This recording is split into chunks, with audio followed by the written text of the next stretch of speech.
আমাদের পূর্বপুরুষ চলে গেছে এই কথা বলে বলে বাংলাদেশ কখন টেন্ডারবাজ মুক্ত হবে, বাংলাদেশ কখন চাঁদাবাজ মুক্ত হবে, বাংলাদেশ কখন সিন্ডিকেটের হাত থেকে মুক্ত পাবে।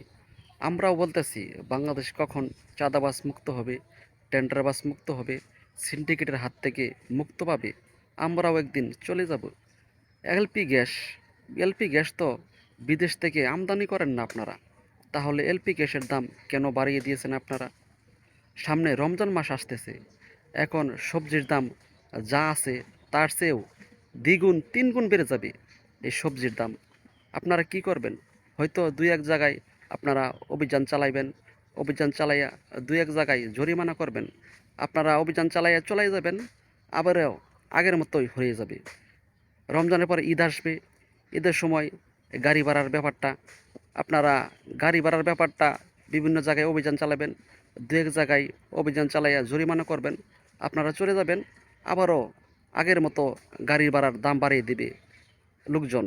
কি করতে পারবেন আপনারা? সরকার যাবে, সরকার আসবে, সবাই তো আশার বাণী শোনা। বাংলাদেশ হয়তো কখনো এসবের কবল থেকে মুক্ত পাবে না, চাঁদাবাজদের হাত থেকে মুক্ত পাবে না, টেন্ডারবাজদের হাত থেকে মুক্ত পাবে না, সিন্ডিকেটের হাত থেকে মুক্ত পাবে না। সরকার যাবে, সরকার আসবে, সবাই তার নিজের নিজের পকেট ভারী করবে।